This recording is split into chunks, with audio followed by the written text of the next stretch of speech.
A CT scan is the most common investigation which is done in a patient with head injury. But when you ask for a repeat scan within a few hours, that is when you see a puzzled expression on the face of the patient's relatives. They wonder, why do we really need a repeat scan? We've already got one done a few hours ago. And this video is meant to answer that question specifically. I'll give you a simple example.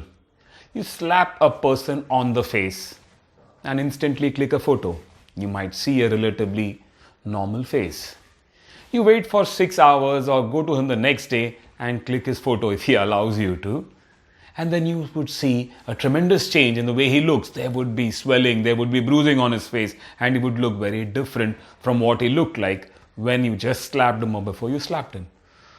So there has been a temporal evolution, an evolution with time. Swelling has increased, there is bruising which has now become apparent, there is bleeding which has happened in the last 24 hours. So things change as there is evolution or as time goes by. Similarly, in a case of head injury, there has been a head injury and quickly the first thing that is done is, get a CT scan done. It might look relatively normal, but we would see that the patient is deteriorating, or we see changes which are indicative of increase in the bleed inside the head or swelling inside the brain.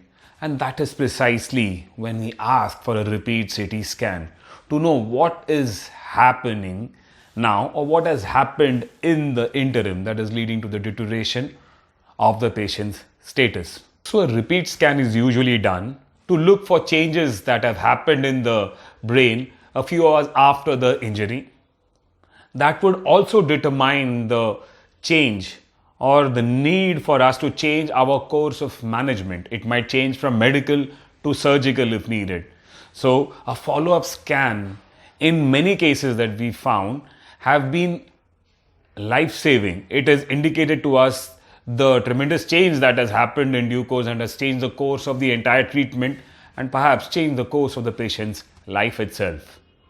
So when a doctor asks for a follow-up scan, it is usually to look for those things, and there is always a very good reason for us to do so.